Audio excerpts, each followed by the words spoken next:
Hello बच्चों, नमस्कार। कैसे हैं आप सब लोग। उम्मीद करता हूं कि आप सब लोग अच्छे होंगे, बेहतरीन होंगे, लाजवाब होंगे, एकदम बिंदास होंगे और साथ ही बहुत अच्छे से आप लोग अपनी पढ़ाई को कर रहे होंगे। तो एक बार सभी मेरे प्यारे दोस्त बताएंगे कैसे हैं आप सब लोग, कैसी चल रही है आप लोगों की पढ़ाई।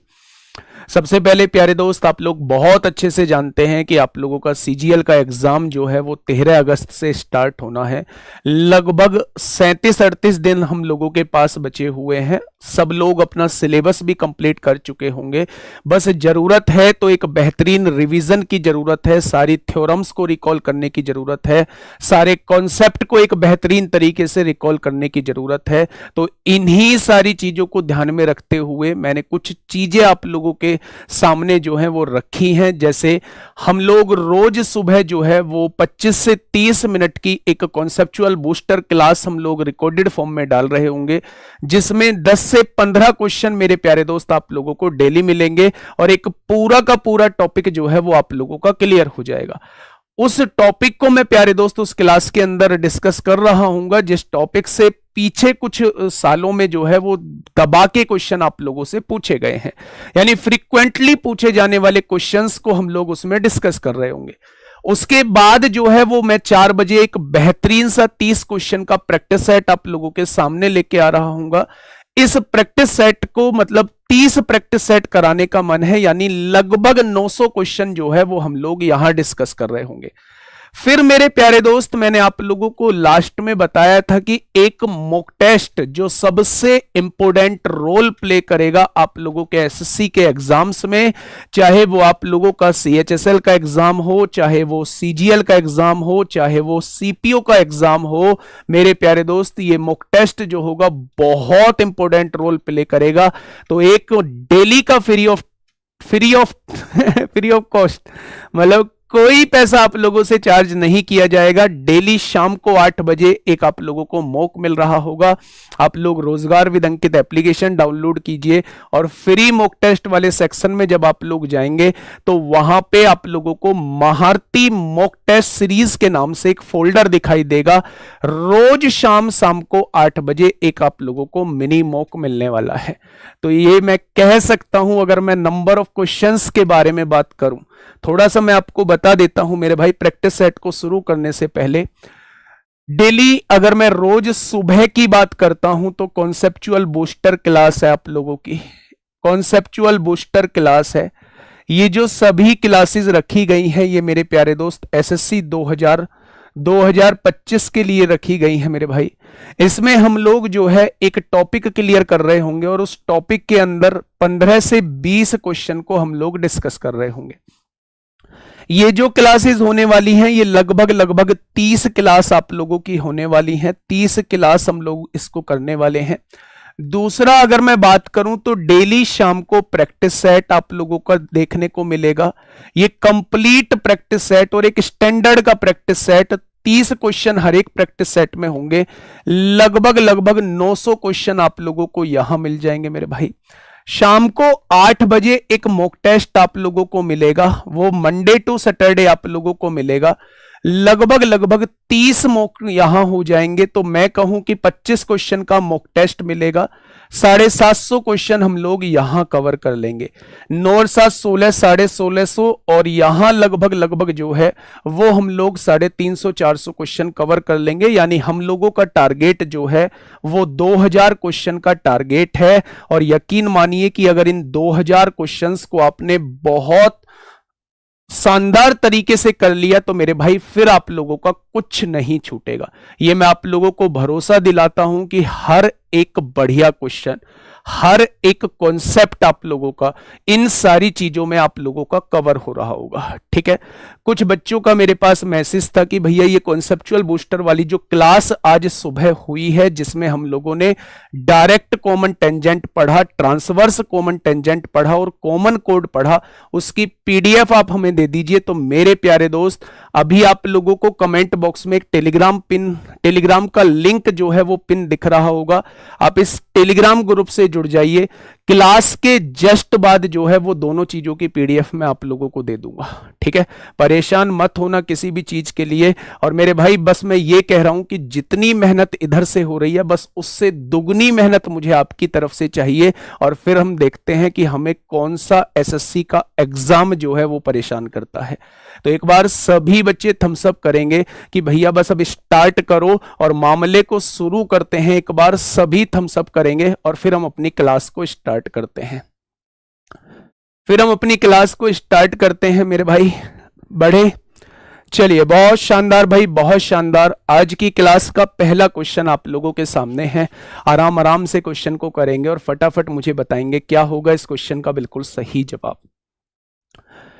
The volume of the spherical balloon is increase by 700%, यानी वॉल्यूम जो है वो 700% किसी गुब्बारे का बढ़ा दिया गया है। क्या कोई मुझे 700% की फ्रैक्शन बता पाएगा? आप कहेंगे सब बता पाएंगे, 7/1 हो जाएगी। यानी अगर वॉल्यूम की बात करता हूं तो वॉल्यूम अगर पहले 1 था तो अब 7 बढ़ा के कितना कर दिया जाएगा? 8 कर दिया जाएगा, ठीक है। इसके पृष्ठीय क्षेत्रफल में कितने परसेंट की वृद्धि होगी? मेरे भाई वॉल्यूम का क्यूब रूट निकाल दीजिए। अगर वॉल्यूम का आप लोग क्यूब रूट निकाल देंगे, क्या उसकी रेडियस का रेशो आ जाएगा? तो रेडियस का रेशो जो है वो 1 से 2 आ जाएगा।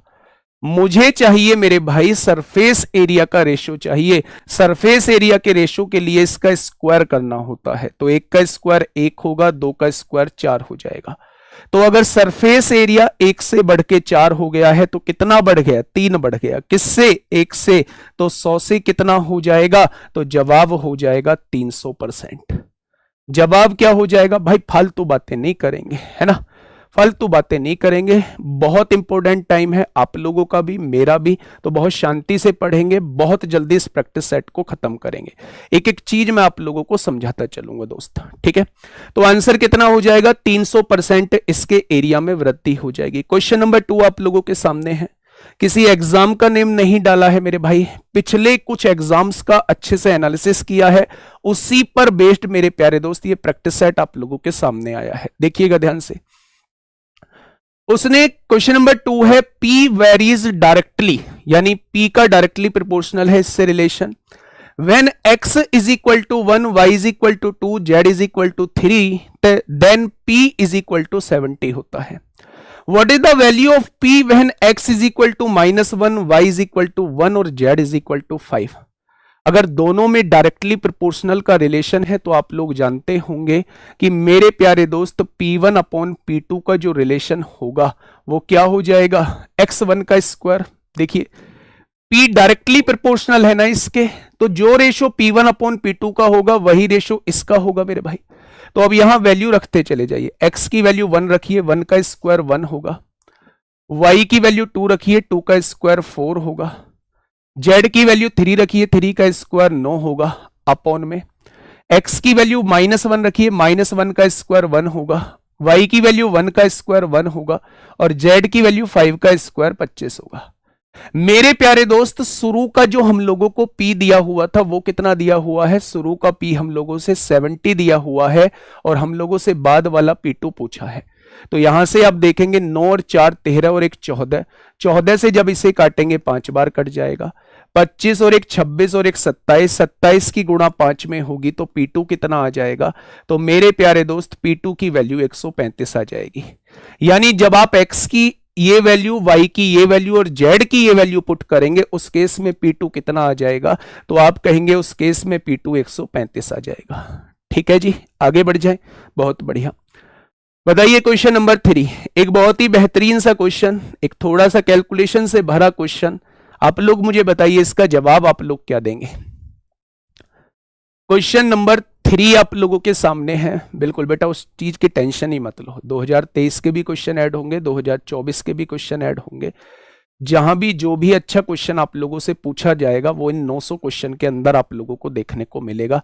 इस बात का भरोसा थोड़ा सा रखना, बस ये अपने अंदर रखना कि मुझे 900 क्वेश्चन हर हाल में करने हैं। ठीक है। यदि 10,000 रुपए पर 4% वार्षिक दर से त्रैमासिक आधार पर, त्रैमासिक मतलब क्वार्टरली दिया हुआ है मेरे भाई, त्रैमासिक आधार का मतलब है क्वार्टरली आप लोगों को दिया हुआ है, संयोजित एक वर्ष का चक्रवृद्धि ब्याज सी है, तो उसने कहा है सी किस किस के बीच बिलोंग करता है, यानी चक्रवृद्धि ब्याज आप लोगों से पूछा है। अच्छा एक बात बताइए, अगर पूरे साल की दर 4% है तो क्या हम क्वार्टरली के केस में हम रेट को 4 से डिवाइड करते हैं? क्या एक क्वार्टरली की रेट ऑफ इंटरेस्ट 1% हो जाएगी? अच्छा एक साल के अंदर कितने क्वार्टर ईयर होते हैं? तो आप कहेंगे 4 क्वार्टर ईयर होते हैं। अच्छा मुझे यह बताइए 4 बार का गोल्डन रेशियो क्या होता है? आप कहेंगे 4 बार का गोल्डन रेशियो 46-41 होता है। यानी अगर इस मूलधन का 1% मैं निकालता हूं तो क्या वो 100 निकल के आएगा? बिल्कुल निकल के आएगा। अगर इस 100 का 1% निकालता हूं तो वो 1 आएगा। अगर इस 1 का 1% निकालता हूं तो वो इतना आएगा, और अगर इसका 1% निकालता हूं तो वो मेरे प्यारे दोस्त इतना आएगा। क्या यही चक्रवृद्धि ब्याज हो जाएगा? 100 की गुणा 4 में करी 400 हो गया, 6 एकम 6 हो गया, 406 पॉइंट कुछ आएगा। तो मेरे प्यारे दोस्त आप कहेंगे 100 से कम नहीं होगा, 100 से 200 के बीच में नहीं होगा, 200 से 400 के बीच में नहीं होगा। इसका जो ब्याज आएगा वो कितना आएगा मेरे भाई? 400 से ज्यादा आएगा। तो आपको एग्जैक्ट निकालने की आवश्यकता नहीं है, आप यहां से बता पाएंगे ब्याज जो आएगा वो 400 से ज्यादा आएगा। बड़ा बढ़िया क्वेश्चन आप लोगों के सामने था मेरे भाई, ठीक है। नेक्स्ट क्वेश्चन आप लोगों के सामने एक बेहद आसान क्वेश्चन, लेकिन बार बार पूछे जाने वाला क्वेश्चन, बार बार पूछे जाने वाला क्वेश्चन है मेरे प्यारे दोस्त। फटाफट बताइए क्या होगा इस क्वेश्चन का बिल्कुल सही जवाब। क्वेश्चन ने कहा है Muralidhar the owner of a grocery store offers his customer a discount scheme, buy 5 water bottles and get 1 बोतल फ्री। यानी अगर आप 5 वाटर बोतल खरीदते हैं तो 1 वाटर बोतल आपको फ्री मिलेगी। तो क्वेश्चन ने पूछा है what is the effective percentage discount offered by Muralidhar, यानी मुरलीधर ने कितना डिस्काउंट दिया। बड़ा आसान है मेरे भाई। अच्छा कितनी बोतल मुफ्त मिल रही है? 1। टोटल कितने आइटम पे? 5 यहां है, 1 ये हो गया, टोटल 6 आइटम पे। और 1/6 जो होती है वो किसकी परसेंटेज फ्रैक्शन होती है? तो आप कहेंगे 16 सही 2/3% की होती है। बहुत बड़े एग्जाम में पूछा गया है मेरे भाई, तो मेंटेन करके रखा है चीजों को, है ना।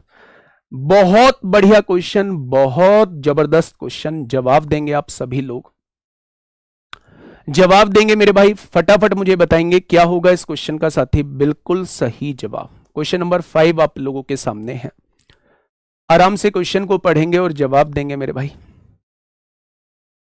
बेटा स्क्वायर लिखा हुआ था, स्क्वायर लिखा हुआ था इसलिए हमने 2 में स्क्वायर किया हुआ था। X square plus y square plus z square के डायरेक्टली प्रोपोर्शनल है। तो जिसके डायरेक्टली प्रोपोर्शनल होती है मेरे भाई वो चीजें, वही रेशो होता है जो उनका होता है, ठीक है। बताइए ABC is a triangle with side AB is equal to 6 centimetre, BC is equal to 10 centimetre और CA is equal to 8 centimetre. Side को देख के आप लोगों को पता चल रहा होगा कि ये राइट एंगल ट्राइंगल है। 6, 8, 10 का जो होता है वो एक ट्रिपलेट होता है। आगे कहा है कि vertices AB and C as centers, 3 circle are drawn, each of which touches the other 2 externally। यानी इनको सेंटर मानते हुए मेरे भाई BC को, BC क्या है? ये क्या है मेरे भाई? 10 दी हुई है। और AC कितनी दी हुई है? AC 8 दी गई है। और AB कितनी दी गई है? 6। इनको सेंटर मानते हुए 3 सर्किल हम लोगों ने ड्रॉ किए हैं। और वो सर्किल इस तरीके से ड्रॉ किए हैं कि भाई साहब वो एक सर्किल दूसरे 2 को जो है वो टच कर रहा है, एक सर्किल जो है वो दूसरे 2 को मेरे भाई टच कर रहा है, ठीक है। यहां थोड़ा सा बड़ा बना देंगे, है ना, इसे थोड़ा सा यहां सेट कर देंगे। वाह जी वाह, कमाल कर दिया। ऐसे 3 सर्किल बनाए गए हैं जिनमें से प्रत्येक अन्य 2 को बाहरी रूप से स्पर्श करता है। क्वेश्चन ने आगे क्या कहा है? वृत्त की त्रिज्याओं का योग क्या है? मेरे भाई इसकी त्रिज्या का योग आपसे पूछना चाह रहा है। जब भी आपसे 3 साइड दी हो, कोई राइट एंगल ट्राइंगल हो और तीनों साइड आप लोगों को दी हो और उनके वर्टिसेस को केंद्र मानते हुए 3 सर्किल बनाए गए हों, तो मेरे प्यारे दोस्त त्रिज्याओं का योग कैसे निकालते हैं? डायरेक्टली आप लोग कॉन्सेप्ट याद रखेंगे। अगर हमें त्रिज्याओं का योग निकालना है तो मेरे भाई तीनों साइड को जोड़ के आधा कर देते हैं। तीनों साइड को जोड़िए, 10 और 6 16, 16 और 8 कितना हो जाएगा, 24 हो जाएगा। और 24 को जब आप आधा कर देंगे तो यहां से तीनों त्रिज्याओं का योग 12 आ जाएगा। आ जाएगा क्या? अगर मैं इस वाले की रेडियस को R1 मान लेता हूं तो ये भी R1 हो जाएगी यहां तक। इसकी त्रिज्या को R2 मान लेता हूं तो ये भी R2 हो जाएगी।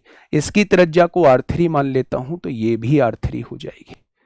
अगर मैं R1 प्लस R2 की वैल्यू क्या 6 रख सकता हूं, ये 6 इधर प्लस है उधर जाएगी माइनस हो जाएगी तो R3 6 निकल के आ जाएगी। क्या मैं R2 प्लस R3 की जगह 8 लिख सकता हूं, 12 में से 8 जाएगा तो R1 की वैल्यू 4 आ जाएगी।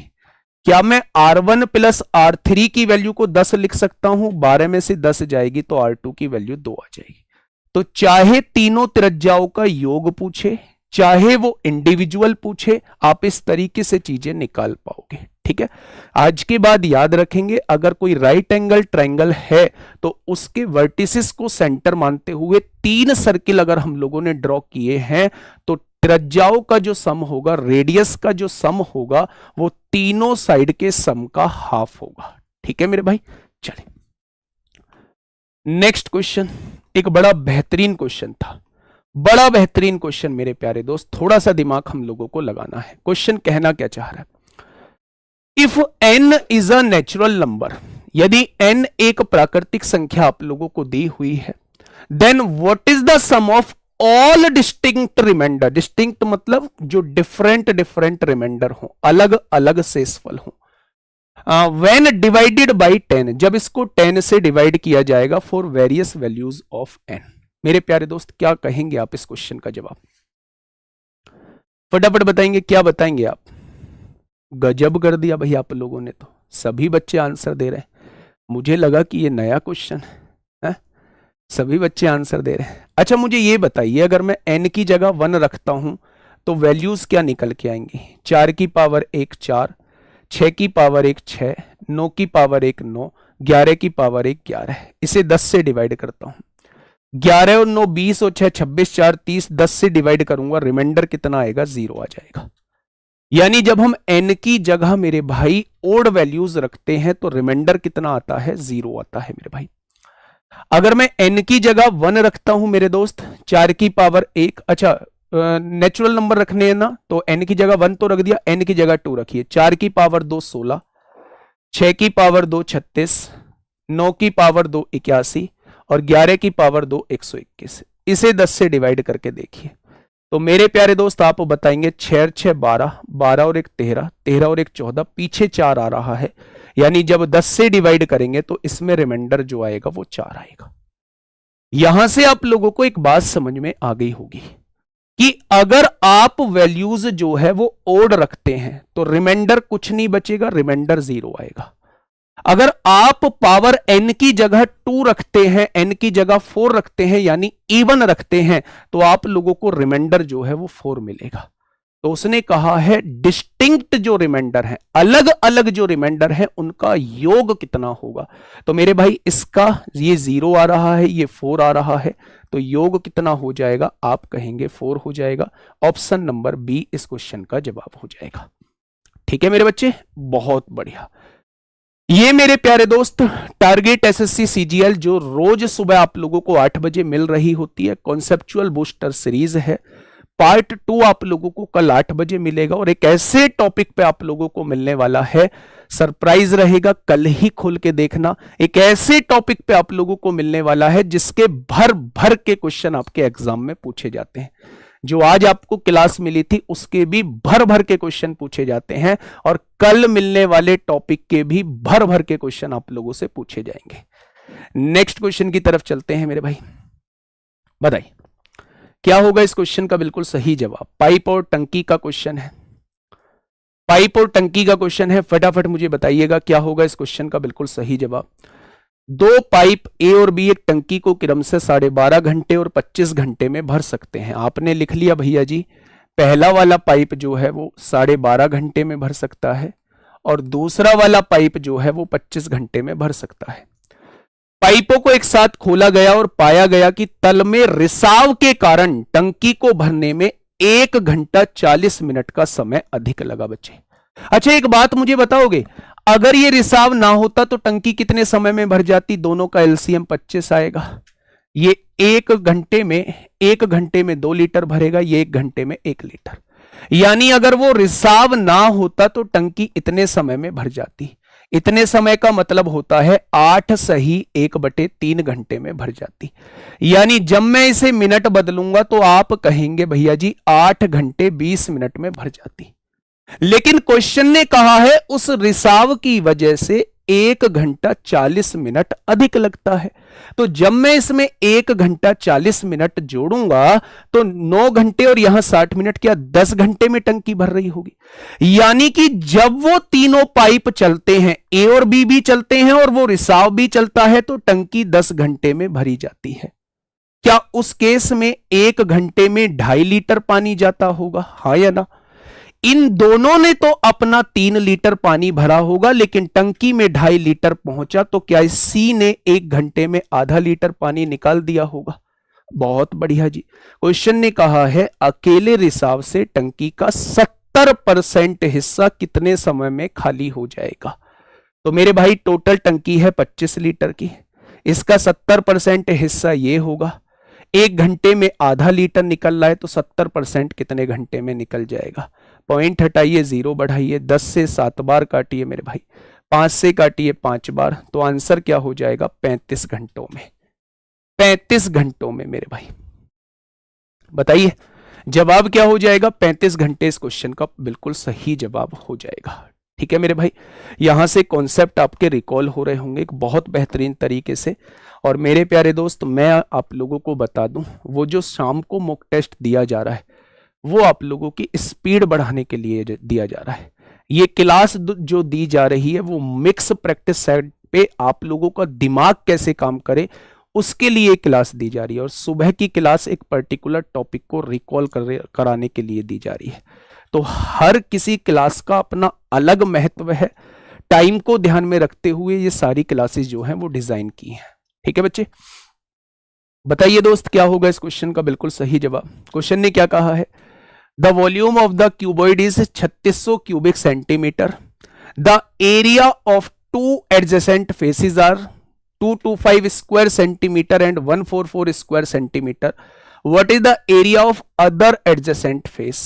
ठीक है मेरे प्यारे दोस्त, आप लोगों को पता होगा बहुत अच्छे से, अगर 3 एडजेसेंट फेसिस का एरिया दिया हुआ है तो उन तीनों का गुणनफल का वर्गमूल ही क्या होता है? आपका वॉल्यूम होता है। वॉल्यूम कितना दिया हुआ है? 3600 आप लोगों को दिया हुआ है। तो मेरे प्यारे दोस्त, अगर मैं पहले की बात करूं तो पहले का एरिया कितना है? 225 है। दूसरे का एरिया कितना है? 144 है। और तीसरे का एरिया हम लोगों से पूछा गया है, ये कितना दिया हुआ है? 3600। आप मुझे बताइए 225 का वर्गमूल 15 हो जाएगा, 144 का वर्गमूल 12 हो जाएगा, और तीसरे वाले का हम लोगों से वो पूछना चाह रहा है इज इक्वल टू 3600 हो जाएगा। आप यहां से देखिए 15 की गुणा 12 में 180 आएगा और 180 से ये 20 बार कट जाएगा। कट जाएगा क्या? अब मेरे प्यारे दोस्त स्क्वायर रूट हटाना है तो दोनों तरफ स्क्वायर कर दो, यानी तीसरी एडजेसेंट फेस जो होगी उसका एरिया कितना हो जाएगा? तो आप कहेंगे उसका एरिया जो है वो 400 हो जाएगा। कितना हो जाएगा बच्चे? तो उसका एरिया जो है वो 400 हो जाएगा। ठीक है जी, नेक्स्ट क्वेश्चन। रेशो का एक बेहतरीन सा क्वेश्चन और एक सदाबहार क्वेश्चन मेरे भाई। रेशो का एक बेहतरीन सा क्वेश्चन और एक सदाबहार क्वेश्चन, फटाफट मुझे बताएंगे क्या होगा इस क्वेश्चन का बिल्कुल सही जवाब। देखिए ये 4 संख्याएं आप लोगों के सामने दी हुई हैं और आपसे कहा है कि अगर आप इनमें से कोई एक x संख्या घटा दोगे तो ये समानुपात में आ जाएंगी, यानी प्रोपोर्शन में आ जाएंगी। प्रोपोर्शन में आने का मतलब होता है कि जो पहले 2 का रेशो है वो अगले 2 के रेशो के बराबर हो जाएगा, यही मतलब होता है। तो उसने x की वैल्यू नहीं पूछी है, उसने कहा है उस x की वैल्यू को यहां रखिएगा और उन दोनों का अनुपात हमें बताइए कि अनुपात कितना होगा मेरे भाई। सबसे पहले जब भी कोई कॉमन संख्या घटाने के लिए कही जाए या कॉमन संख्या जोड़ने के लिए कही जाए तो उसके बहुत तरीके होते हैं। उनमें से एक तरीका यह भी होता है कि आप इन दोनों की गुणा कर लीजिए। 24 सत्ते 168 को 8 हासिल लगे 16, 24 पंजे 120 और 16 136 हो जाएंगे। कर ली क्या आपने गुणा? इन दोनों की गुणा कर लीजिए। 33 चौका 1320 होते हैं, 33 चौका 132 होते हैं, एक जीरो आ जाएगी वहां पे। इनका डिफरेंस आप लोग निकालिए, डिफरेंस आएगा 48। जिनकी मल्टीप्लाई आप लोगों ने की थी उन्हीं का एडिशन करिए, 57 और 4 61 और 20 कितना हो जाएगा 81, 40 और 33 73 हो जाएगा मेरे भाई। इन दोनों का डिफरेंस निकाल दीजिए, ये डिफरेंस 8 आ जाएगा।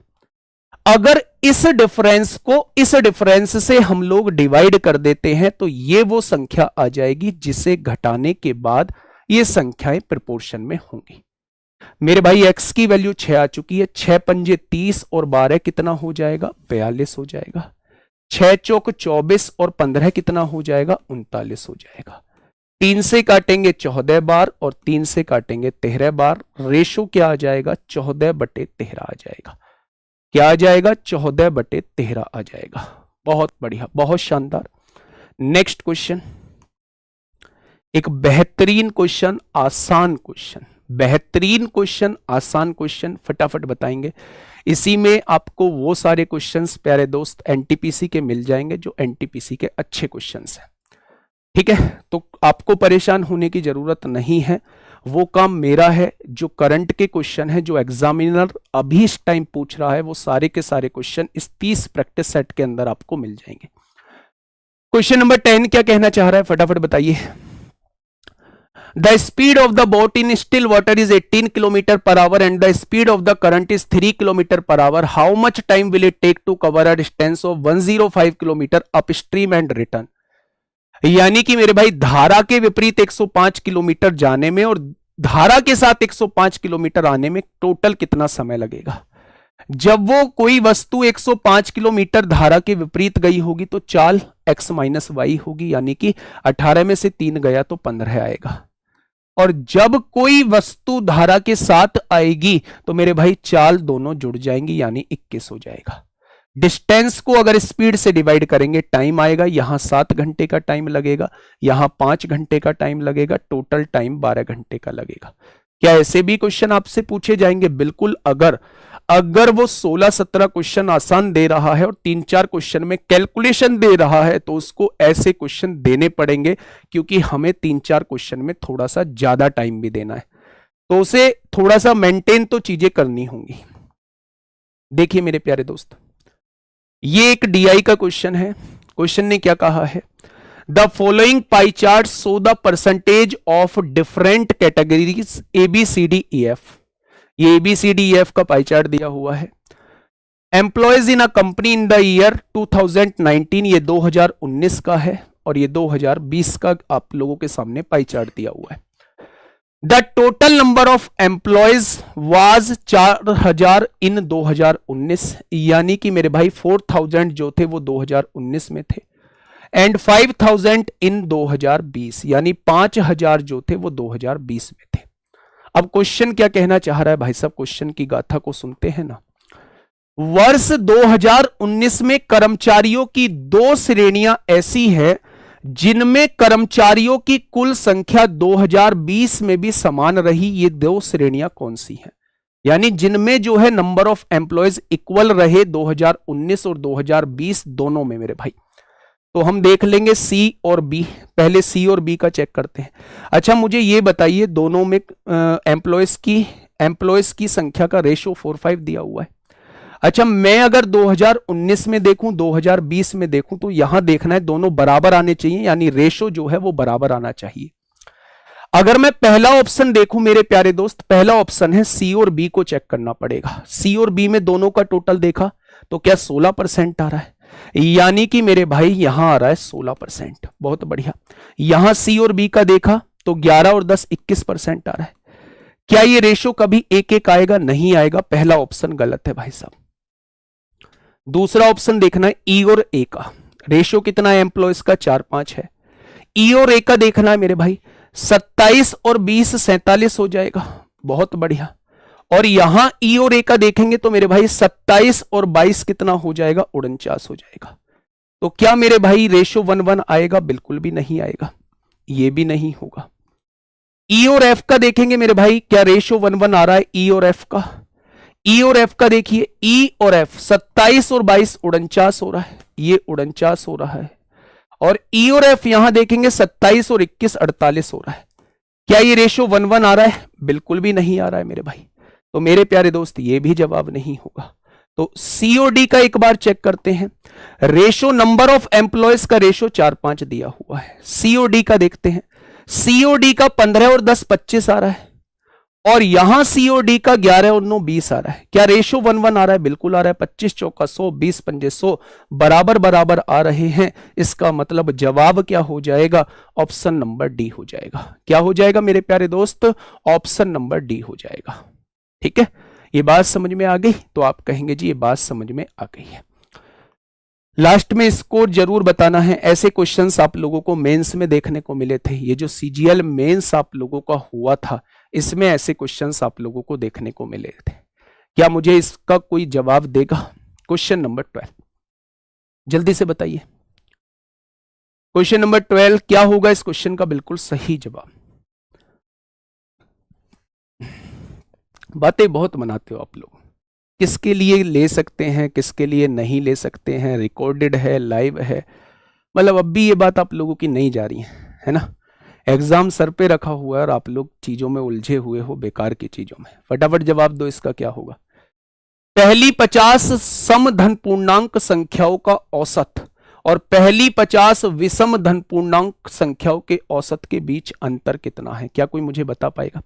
अच्छा, पहली 50 बताइए बेटा। प्राकृतिक संख्या बोला है, जीरो नहीं लेनी है आप लोगों को। पहली 50 सम संख्याओं का औसत बताइए। पहली सम संख्या 2 होती है, दूसरी सम संख्या 4 होती है और 50वीं सम संख्या 100 होगी। हो जाएगी क्या? तो इनका औसत अगर आप लोगों को निकालना है तो 100 और 2 102 का आधा क्या हो जाएगा? क्या इसका औसत 51 हो जाएगा? आपने कहा हाँ जी।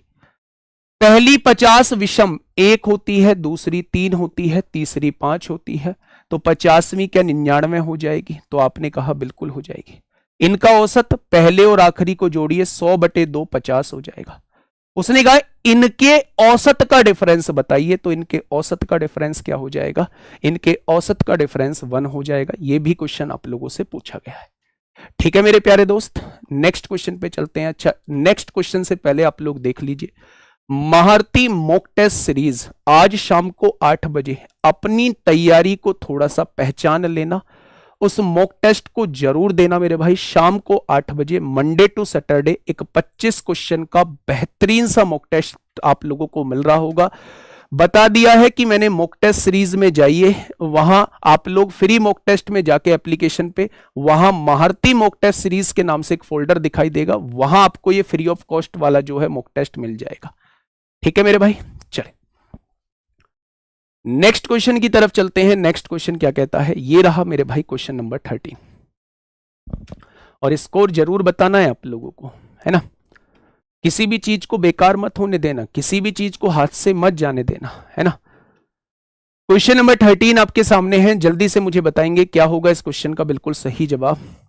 एक वस्तु को 4550 रुपए में बेचने पर अर्जित लाभ उसी वस्तु को 3290 रुपए में बेचने पर हुई हानि का 5 गुना है। मेरे प्यारे दोस्त, आप लोग जानते हैं कि जब भी दो विक्रय मूल्य दिए हुए हों और एक पर बेचने से लाभ होता हो, एक पर बेचने से हानि, तो उसका करने का तरीका बड़ा सिंपल होता है। दोनों का डिफरेंस निकालिए। तो आपने कहा जी 15 में से 9 गया 6 हो गया। अगर मैं यहां देखूं 4 में से 2 गया तो 2 हो जाएगा मेरे भाई, और यहां देखूं तो मेरे भाई 4 में से 3 गया 1, 1260 का डिफरेंस। इसे प्रॉफिट और लॉस में बांट लीजिए। ठीक है, उसने कहा है हानि का 5 गुना जो है वो लाभ होता है। हानि अगर 1 की हुई है तो लाभ कितने का हो जाएगा? 5 का हो जाएगा। क्या मेरे हिसाब से टोटल 6 बैठ रहा है, और उसने कितना दिया है? टोटल 1260 दिया है। यानी मेरे प्यारे दोस्त एक पार्ट की वैल्यू 210 आ जाएगी। यानी जिस रेट पर आपने बेचा होगा वहां 210 रुपए की हानि हुई होगी। अगर मैं इस विक्रय मूल्य में हानि को जोड़ देता हूं तो क्या क्रय मूल्य आ जाएगा? 3290 में 10 जोड़िए 3300 और 200 3500 हो जाएगा। मेरे भाई वस्तु का सीपी जो आ चुका है वो 3500 आ चुका है। अब क्वेश्चन ने कहा क्या है? 20% लाभ कमाने के लिए उसे कितने में सामान बेचना होगा? तो क्या वो आपसे 120% की वैल्यू पूछना चाह रहा है?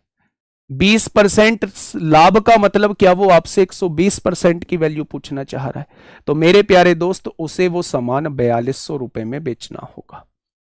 उसे वो सामान कितने में बेचना होगा, तो आप कह देंगे उसे वो सामान 4200 रुपए में बेचना होगा। बेटा डिफरेंस 1160 नहीं 1260 आएगा। ठीक है भैया जी, आगे बढ़ जाएं। बहुत बढ़िया।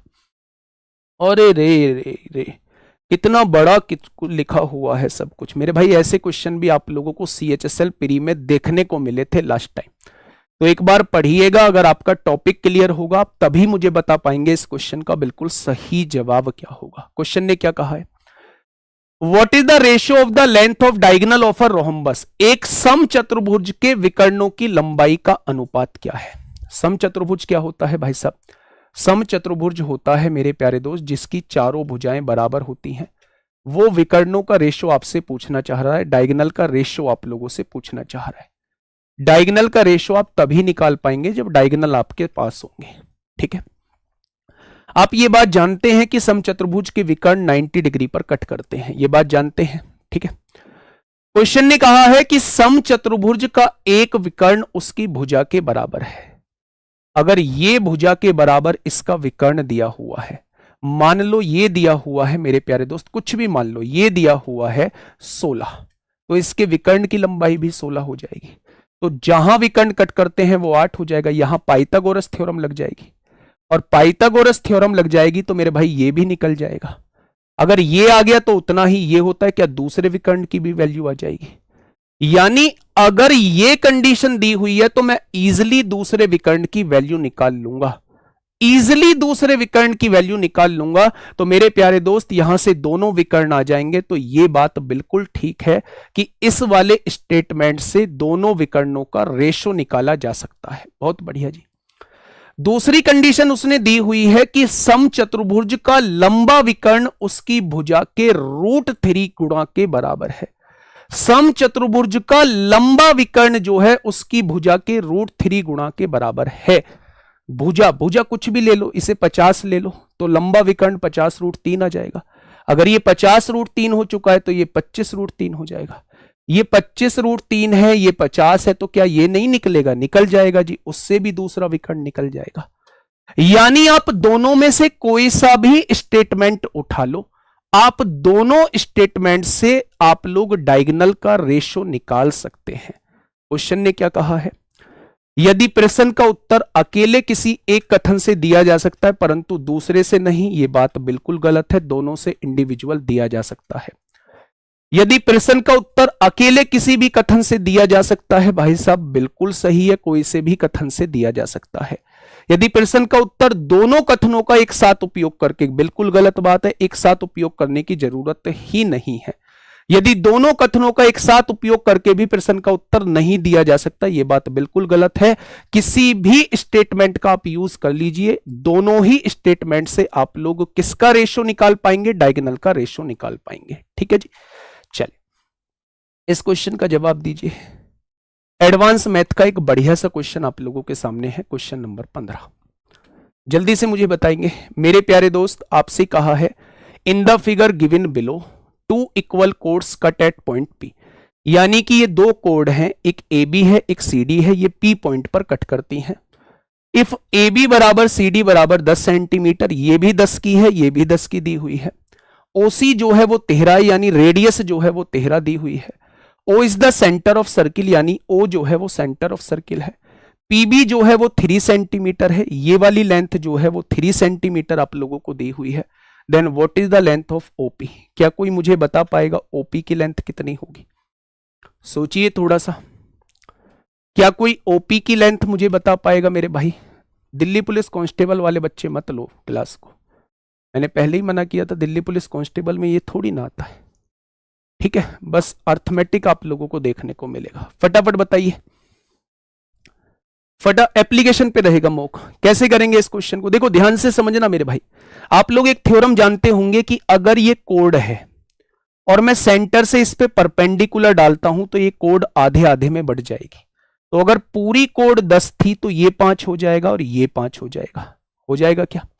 आप मुझे बताइए यहां से यहां तक क्या ये रेडियस हो जाएगी? रेडियस कितनी दी हुई है? 13 दी हुई है।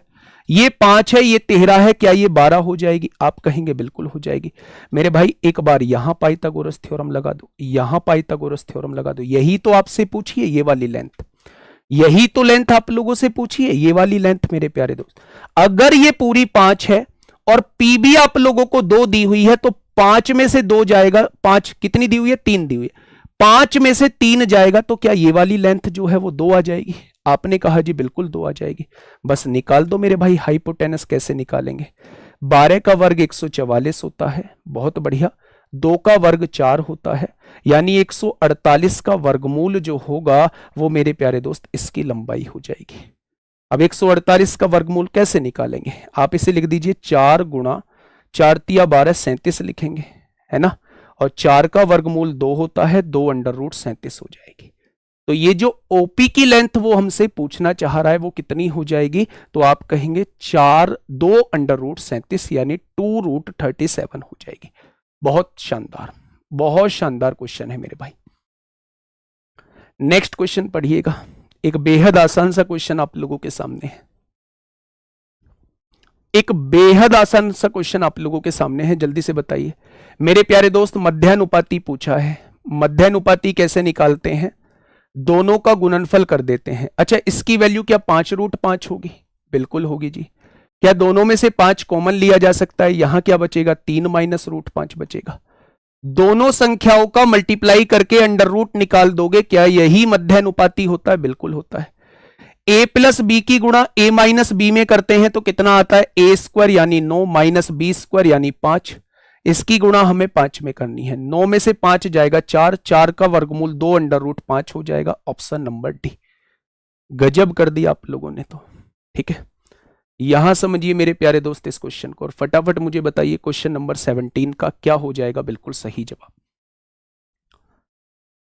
क्वेश्चन नंबर 17 आपके सामने है, जल्दी से मुझे बताइएगा क्या होगा इस क्वेश्चन का साथी बिल्कुल सही जवाब। देखिए क्वेश्चन ने कहा है 3 साझेदारों ने एक व्यवसाय आरंभ करने का निर्णय लिया। उन्होंने लाभ का 10% एक धर्मार्थ संगठन को दान करने का, और फिर जो प्रॉफिट बचा उसे पहले, दूसरे और तीसरे साझेदार के बीच इस रेशो में डिवाइड कर दिया। तो प्राप्त कुल लाभ 1,80,000 रुपए था। तो पहले साझेदार का हिस्सा कितना होगा वो आपसे ये पूछना चाह रहा है।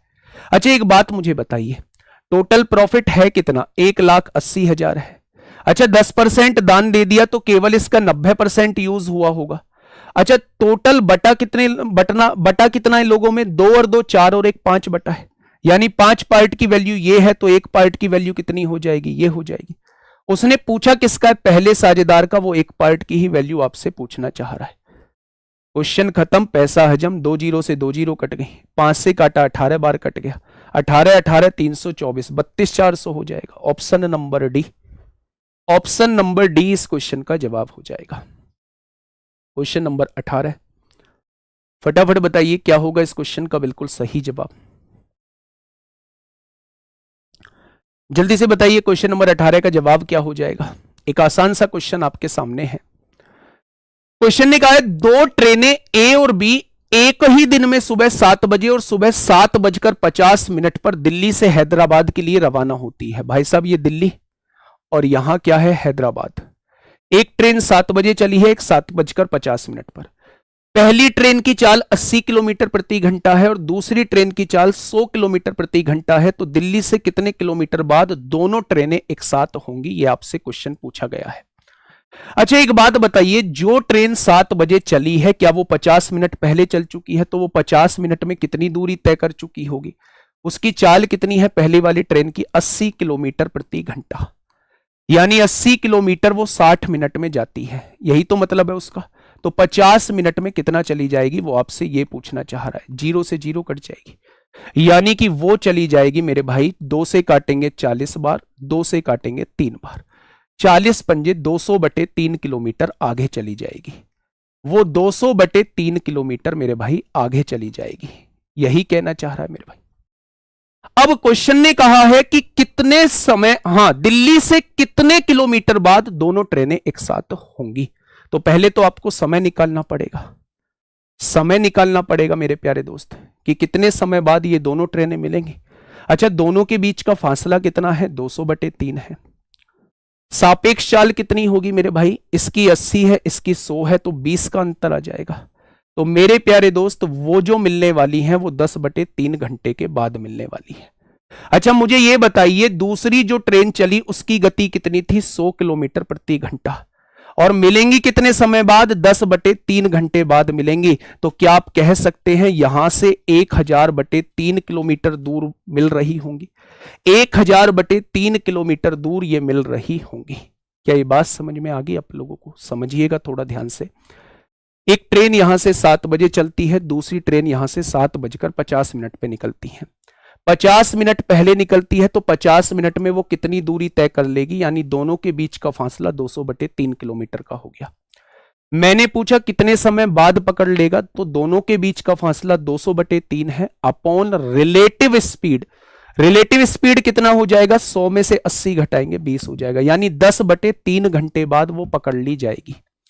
अगर मैं पूछूं कि ये जो दूसरी ट्रेन यहां से चली है 100 किलोमीटर प्रति घंटे के हिसाब से ये 10/3 घंटे में कितनी दूरी तय कर लेगी, तो क्या आप कहेंगे कि 1000/3 किलोमीटर की दूरी तय कर लेगी?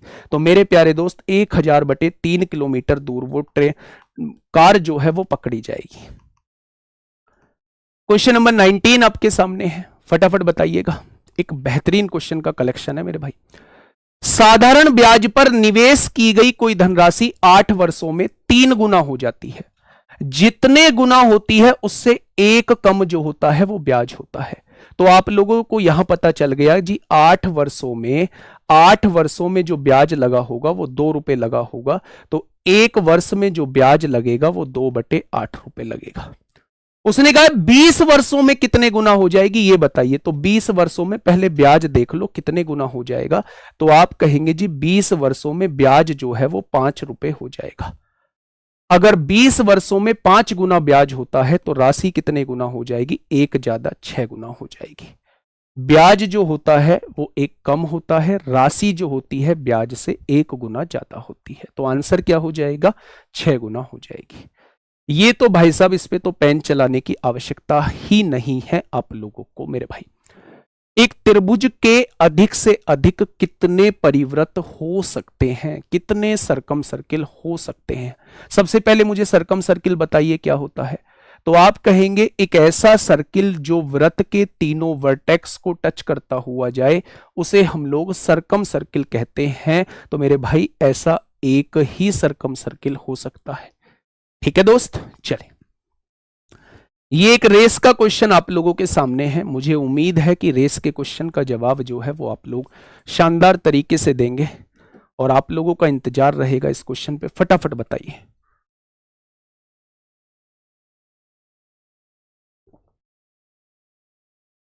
जल्दी से बताइए क्या कहा है क्वेश्चन ने? क्वेश्चन ने कहा है कि 2400 मीटर की दौड़ में तरुण हरि को 60 सेकंड की शुरुआती बढ़त देता है। एक 2400 मीटर की रेस है और इसमें तरुण क्या करता है? हरि को 60 सेकंड की बढ़त देता है। उससे कहता है जा जी ले अपनी जिंदगी, तू 60 सेकंड पहले दौड़ जा। फिर भी उसे 40 सेकंड से हरा देता है। एक तो उसे 60 सेकंड पहले दौड़ाया और फिर भी उसे 40 सेकंड से हरा दिया, यानी कि वो उसे अगर बढ़त ना देता तो क्या उसे वो 100 सेकंड से हरा रहा होता? 60 सेकंड तो पहले दौड़ाया है, 40 सेकंड से फिर भी हरा दिया, तो क्या यहां उसके पहुंचने का समय 100 सेकंड पहले होता अगर वो बढ़त ना देता? अगर वो बढ़त ना देता तो यहां पहुंचने का समय 100 सेकंड पहले होता। यदि हरि की चाल 6 मीटर पर सेकंड है, अगर मैं आपसे कहूं 2400 मीटर की दूरी हरि 6 मीटर पर सेकंड से जाता है, तो क्या इस दूरी को 400 सेकंड में तय करता है? 400 सेकंड में तय करता है हरि। तो क्या तरुण जो है उससे 100 सेकंड कम लेगा, यानी इस दूरी को वो 300 सेकंड में तय करता या नहीं करता? तो मेरे भाई उसने पूछा है भाई साहब तरुण की चाल कितनी होगी, तो तरुण की चाल कितनी हो जाएगी मेरे प्यारे दोस्त? तरुण की चाल 2400 मीटर की दूरी तरुण 300 सेकंड में तय करेगा, तो तरुण की गति हो जाएगी 8 मीटर पर सेकंड। तरुण की गति कितनी हो जाएगी? तो आप कहेंगे 8 मीटर पर सेकंड। ठीक है मेरे भाई, चले नेक्स्ट क्वेश्चन पे चलते हैं। नेक्स्ट क्वेश्चन आप लोगों के सामने ये रहा मेरे भाई, एक बेहतरीन सा क्वेश्चन आपके सामने है, जल्दी से बताइए। कोई व्यक्ति अपने घर से 3 किलोमीटर प्रति घंटे की औसत चाल से चलकर अपने कार्यालय 40 मिनट पहले पहुंच जाता है। अगर वो 3 किलोमीटर प्रति घंटे की चाल से जाता है तो वो 40 मिनट पहले पहुंच जाता है। अजय अजय अजय नहीं नहीं, pen pen pen pen pen नहीं गुड़िया, पेन नहीं। तो सबसे पहले आप लोगों को दिख रही होंगी 2 गुड़ियाएं आई हैं, है ना। दिल्ली पुलिस कांस्टेबल में इनका सिलेक्शन हुआ है और ये मिलने के लिए आई हैं। तो ये आप लोगों को भी यहाँ से मोटिवेशन मिलेगा कि ऐसा कुछ करके, अच्छा सा करके जो है वो मिलने का मौका मिले। हम लोगों को भी बहुत खुशी मिलती है आप लोगों से मिलने में। तो बहुत बहुत बधाई गुड़िया, है ना। सबसे पहले बहुत बहुत बधाई। लो गुड़िया थोड़ा सा दे देना।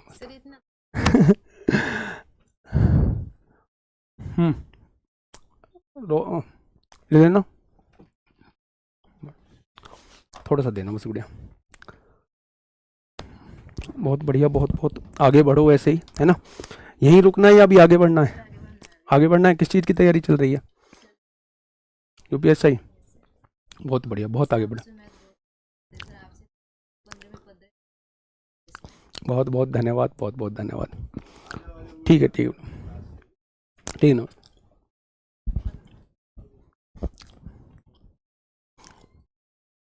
भाई खाने दो पहले मुझे आराम से, है ना।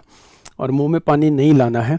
अगर मैंने खा लिया तो ये समझना आपने खा लिया, है ना। मानते हो या नहीं मानते, या आपको अलग से खिलाना पड़ेगा? आपको अलग से खिलाना है तो फिर आपको सिलेक्शन लेके आना पड़ेगा, है ना। दोनों मिलके खाएंगे फिर, ठीक है।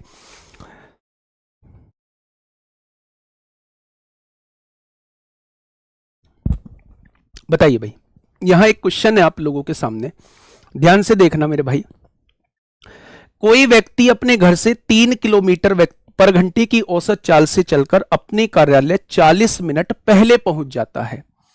यदि वह 2 किलोमीटर प्रति घंटे की औसत चाल से चलता है तो वो 40 मिनट देर से पहुंचता है बच्चे।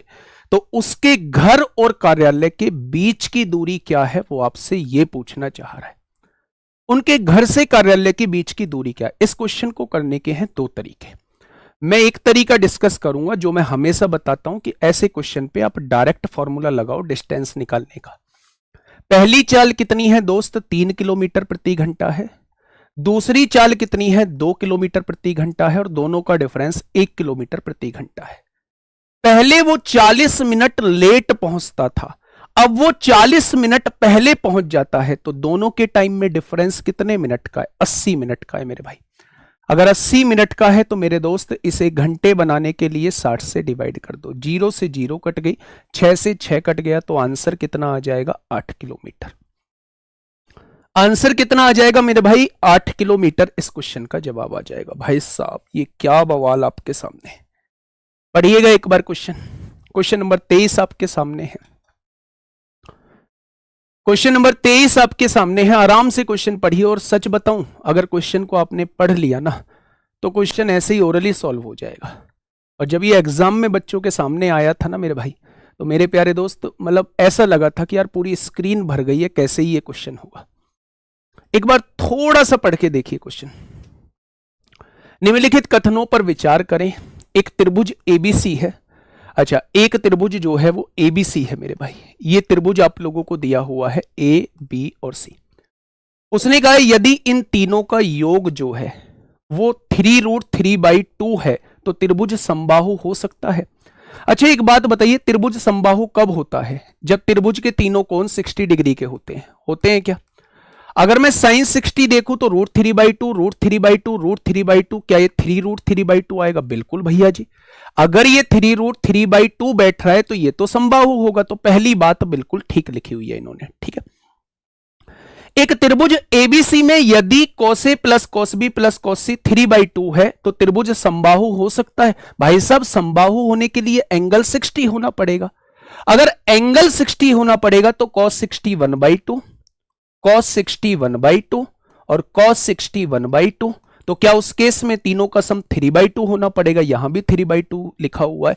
भैया जी दोनों बातें बिल्कुल करेक्ट लिखी हुई है, दोनों बातें जो हैं वो बिल्कुल करेक्ट लिखी हुई हैं यहां। ठीक है, फटाफट बताइए इस क्वेश्चन का जवाब क्या होगा। ताजा तरीन क्वेश्चन है, ताजा तरीन क्वेश्चन है भाई साहब। जब आप अभी तो ये पहला प्रैक्टिस सेट है, बहुत सारे बच्चों को इसमें बहुत सारी चीजें आसान लगेंगी, बहुत सारी चीजें उसमें सीखने को भी मिलेंगी। मेरे प्यारे दोस्त, जब आप 30 के 30 प्रैक्टिस सेट कर रहे होंगे तो आसान चीज भी आपके सामने से निकल चुकी होंगी, एक लेवल के क्वेश्चन भी आपके सामने से निकल चुके होंगे, बहुत कुछ आपकी आंखों के सामने से निकल चुका होगा। 900 क्वेश्चन का मतलब थोड़ा बहुत थोड़ी ना होता है। 900 क्वेश्चन यहां होंगे, 750 क्वेश्चन मॉक टेस्ट में होंगे, 1650 क्वेश्चन हो गए, और मेरे भाई 350 क्वेश्चन सुबह की क्लास में करा रहा हूं, तो हो गए टोटल 2000 क्वेश्चन। और 2000 क्वेश्चन कोई छोटे मोटे क्वेश्चन मान रहे हो? नहीं ना। आंसर बताओ फटाफट। मेरे प्यारे दोस्त, जब भी आप लोगों से HCF पूछा जाता है, ऐसी संख्याओं का HCF पूछा जाता है, तो आप इनकी पावर्स का HCF निकाल लेते हैं, यानी वो बड़ी से बड़ी संख्या जो इन दोनों को विभाजित करेगी। तो क्या आप कह सकते हैं वो 9 होगी? 9 क्या इन दोनों को कंप्लीटली डिवाइड कर रही होगी? तो इनका HCF जो हो जाएगा 2 की पावर 9 - 1 हो जाएगा।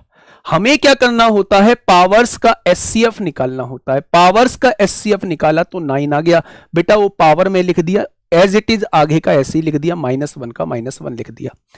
अब आप मुझे ये बताइए 2 की पावर 9 कितना होता है? 2 की पावर 10 1024 होता है, तो 2 की पावर 9 512, और 512 में से 1 जाएगा तो जवाब कितना आएगा? 511। यानी अगर मैं आप लोगों से पूछूं कि ये कंप्लीटली किससे डिवाइड होगा, तो आप कहेंगे 511 से डिवाइड होगा। फटाफट बताइए क्वेश्चन नंबर 25। क्वेश्चन ने क्या कहा है? 10 साल पहले सुनीता की आयु उसकी पुत्री तान्या की आयु की 3 गुनी थी। ये सुनीता है, ये पुत्री है, पुत्री की आयु की 3 गुनी थी। कितने साल पहले? 10 वर्ष पहले। 10 साल पहले मेरे भाई, ठीक है। अब से 10 वर्ष बाद, यानी वर्तमान से 10 वर्ष बाद सुनीता की आयु तान्या की आयु की दुगनी होगी, यहां दुगनी होगी। कितने साल बाद? 10 वर्ष बाद। ठीक है मेरे भाई, इसे हम लोग डिफरेंस मेथड से करते हैं। यहां कितने का डिफरेंस है? 1 का। यहां कितने का डिफरेंस है? 2 का। डिफरेंस बराबर करने के लिए यहां 2 की गुणा कर दिया आपने। कोई दिक्कत? तो आपने कहा कोई दिक्कत नहीं है। मेरे हिसाब से यहां सुनीता 3 साल की थी, यहां 4 साल की होगी, तो कितनी बढ़ी? 1 बढ़ी। और यहां गैप कितने का है? यहां गैप 20 साल का है, तो एक पार्ट की वैल्यू 20 आ गई। अगर 1 बराबर 20 है तो 10 साल पहले सुनीता 60 की होगी, 10 साल पहले उसकी पुत्री 20 की होगी। उसने पूछा है उनकी वर्तमान आयु का अनुपात क्या है। ये 10 साल पहले 60 की थी तो वर्तमान में 70 की हो जाएगी। ये 10 साल पहले 20 की थी तो वर्तमान में 30 की हो जाएगी। तो रेशो कितना हो जाएगा? 7:3 हो जाएगा। ठीक है मेरे भाई, चलिए नेक्स्ट क्वेश्चन। क्वाड्रेटिक इक्वेशन क्या पढ़ रखी है? आपने कहा जी सिलेबस में तो है, पर पढ़ कम रखी है, क्वेश्चन भी कम आता है मेरे भाई। ठीक है, जल्दी से मुझे बताइए क्या होगा इस क्वेश्चन का बिल्कुल सही जवाब। क्वेश्चन ने कहा है यदि किसी द्विघात समीकरण के मूलों का योग, मेरे भाई मूलों का योग 2 दिया हुआ है और उनका गुणनफल -100 दिया हुआ है, तो निम्नलिखित में से कौन सा कथन सही है? सबसे पहले जो क्वाड्रेटिक इक्वेशन होती है मेरे भाई, उसे लिख लीजिए आप लोग, x² minus sum of roots, यानी कि मूलों का योग into x plus product of roots होता है, प्रोडक्ट ऑफ रूट्स होता है, और इज इक्वल टू में क्या होता है? इज इक्वल टू में 0 होता है। ये होती है मेरे भाई quadratic, standard quadratic equation. x² minus sum of roots plus product of roots is equal to 0।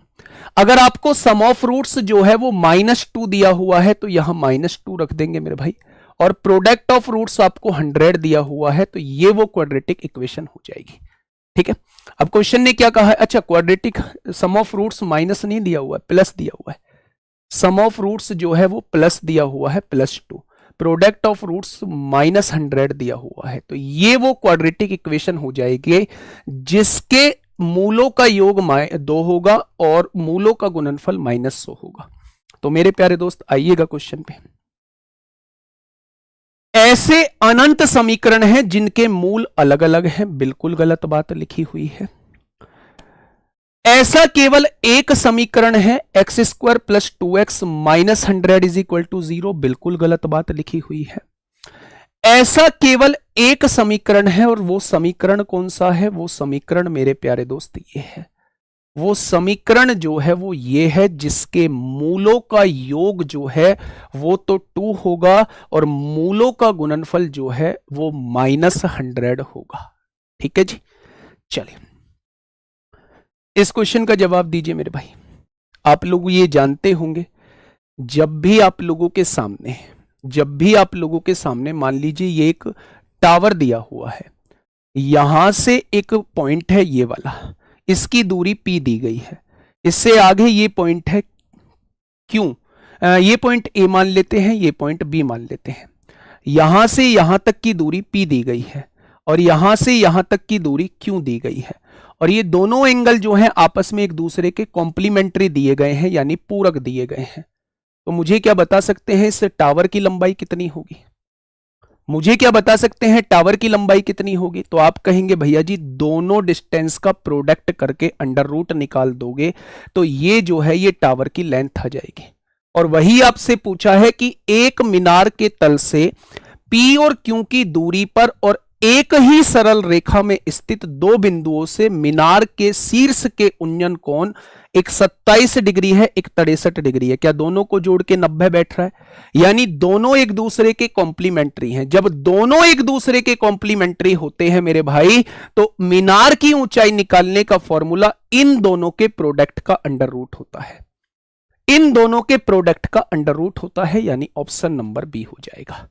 क्या ये बात समझ में आ गई? तो आप कहेंगे जी ये बात समझ में आ गई। नेक्स्ट क्वेश्चन नंबर 28 और आज का सेकंड लास्ट क्वेश्चन आप लोगों के सामने है। जल्दी से बताइए मुझे क्या होगा इस क्वेश्चन का बिल्कुल सही जवाब, क्या हो जाएगा इस क्वेश्चन का बिल्कुल सही जवाब? देखिए उसने एक पी की वैल्यू दी हुई है, ये है मेरे भाई पी की एक एक्सप्रेशन दिया हुआ है और आप लोगों से इसकी वैल्यू प्यारे दोस्त पूछना चाह रहा है। ऑप्शन किस रूप में दिए हुए हैं? ऑप्शन जो है वो ए के रूप में दिए हुए हैं, कहीं भी बी की वैल्यू नहीं दी हुई है, तो आप बी की वैल्यू को 0 मान लीजिए। अगर आप बी की वैल्यू को 0 मानते हैं मेरे भाई तो ए स्क्वायर का वर्गमूल कितना हो जाएगा? ए हो जाएगा, ए और ए 2a हो जाएगा, यानी पी की वैल्यू जो आ जाएगी मेरे प्यारे दोस्त यहां से तो 2a की पावर 1/3 आ जाएगी, क्यूब रूट है ना तो पावर 1/3 हो जाएगी। यहां जब हम b को 0 रखते हैं तो a स्क्वायर का वर्गमूल a होता है और a में से a जाएगा तो ये वैल्यू तो 0 हो जाएगी, यानी कि p की वैल्यू जो आई है वो 2a की पावर 1/3 आ चुकी है। क्वेश्चन ने पूछा है p क्यूब, इसका क्यूब करना पड़ेगा और इसका क्यूब करोगे तो ये 2a हो जाएगा, प्लस इसकी वैल्यू जब b को आप 0 मान चुके हो तो ये तो 0 हो जाएगी, यानी आंसर जो आना चाहिए वो कितना आना चाहिए? तो आप कहेंगे आंसर जो आना चाहिए वो 2a आना चाहिए। आंसर जो आना चाहिए वो मेरे प्यारे दोस्त क्या आना चाहिए? तो आंसर जो आना चाहिए वो 2a आना चाहिए। ठीक है जी, चले नेक्स्ट क्वेश्चन आपके सामने और आज का लास्ट क्वेश्चन है और बड़ा खतरनाक क्वेश्चन, बड़ा बढ़िया क्वेश्चन है। इस क्वेश्चन पे मैं थोड़ा सा टाइम आप लोगों को देता हूं, बताइए क्या होगा इस क्वेश्चन का बिल्कुल सही जवाब, फटाफट बताइए, जल्दी से बताइए क्या होगा इस क्वेश्चन का साथी बिल्कुल सही जवाब। देखिए मेरे प्यारे दोस्त अगर आपको डिनोमिनेटर में रूट वाली वैल्यू दिखाई दी है तो एक मन में बात आई होगी कि मुझे रेशनलाइजेशन करना पड़ेगा। अच्छा मुझे ये बताइए जब आप इसका रेशनलाइजेशन करोगे तो क्या ऊपर 5√4 माइनस 4√5 बैठेगा? तो आपने कहा बिल्कुल। जब आप इसका स्क्वायर करोगे 5 पंजे 25 चौका 100, इसका स्क्वायर करोगे 4 चौक 16 पंजे 80, 100 में से 80 जाएगा तो क्या नीचे 20 बचेगा?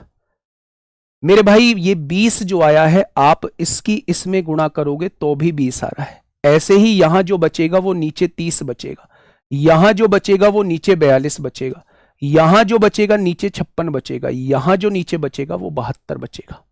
ठीक है बच्चे, अगर मैं आप लोगों से ये कहूं कि इसके बटे में 20 लिखिएगा तो आप क्या कहेंगे? 1/√4 वैल्यू आ जाएगी, बहुत बढ़िएगा। इसके बटे में 20 लिखिएगा, 4 से काटोगे 5 बार, ये माइनस के 1/√5 आ जाएगी। यानी जब मैं इस वैल्यू को सॉल्व कर रहा हूं तो वो सॉल्व होके मेरे भाई इतनी आ रही है। ठीक उसी तरह इस वैल्यू को सॉल्व करिए, यहां 1/√5 आ जाएगा, -1/√6 आ जाएगा। ऐसे ही करते करते यहां 1/√8 आ जाएगा, -1/√9 आएगा। आ जाएगा क्या मेरे प्यारे दोस्त? ये सारी वैल्यूज कट जाएंगी, ये सारी वैल्यूज आपकी कट जाएंगी।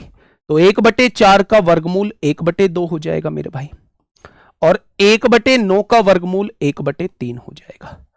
3 दूनी 6 होगा, 1/6 इस क्वेश्चन का जवाब आ जाएगा। तो ये एक बेहतरीन क्वेश्चन आप लोगों के सामने था। ठीक है, ये लास्ट क्वेश्चन है आप लोगों के सामने। एक क्वाड्रेटिक, एक कोऑर्डिनेट ज्योमेट्री का क्वेश्चन आप लोगों के सामने आया है, और मेरे भाई ये स्लोप इंटरसेप्ट फॉर्म कहलाती है। अगर मैं स्लोप इंटरसेप्ट फॉर्म की बात करता हूं तो ये कहलाती है स्लोप इंटरसेप्ट फॉर्म। अगर इस इक्वेशन को आप इस फॉर्म में कन्वर्ट कर लोगे तो मेरे भाई x के नीचे x का इंटरसेप्ट होगा और y के नीचे y का इंटरसेप्ट होगा। ठीक है दोस्त, कैसा लगा प्रैक्टिस सेट जरूर बताइएगा। 25 क्वेश्चन रिपीट कर दूंगा, पर ऐसे ना लाल मुंह बना के मत भेजा करो, लाल मुंह बना के मत भेजा करो, ये बड़े दिक्कत करते हैं मेरे भाई। आयु का क्वेश्चन है। 10 वर्ष पहले सभी बच्चे एक बार बता के जरूर जाएंगे, और मैं कुछ बातें बताऊंगा, 1 मिनट का वेट करेंगे। 10 वर्ष पहले सुनीता की आयु पुत्री की आयु की 3 गुना थी मेरे भाई। अब से 10 वर्ष बाद सुनीता की आयु पुत्री की आयु की दुगनी हो जाती है। यहां डिफरेंस 1 का था, यहां डिफरेंस 2 का था। डिफरेंस सेम करने के लिए 2 की गुणा यहां कर दी। ये 3 है, ये 4 है, मेरे हिसाब से 1 बढ़ी, वास्तव में 20 साल उम्र बढ़ी है। 1 बराबर 20 तो 3 बराबर 60, 1 बराबर 20। अगर 10 साल पहले ये 60 की थी तो अब 70 की हो जाएगी। पुत्री अगर 20 की थी तो अभी 30 की हो जाएगी। दोनों का रेशो आपसे पूछा है। एक बार सभी साथी मुझे स्कोर बताएंगे कि आज का आपका स्कोर क्या रहा है। 29 में से मेरे प्यारे दोस्त कमेंट बॉक्स में जरूर बताइएगा। दूसरी बात यह है कि मेरे प्यारे दोस्त, जब आप ठान लो ना कि मुझे प्रैक्टिस सेट करना है, तभी आप लोग जुड़ना।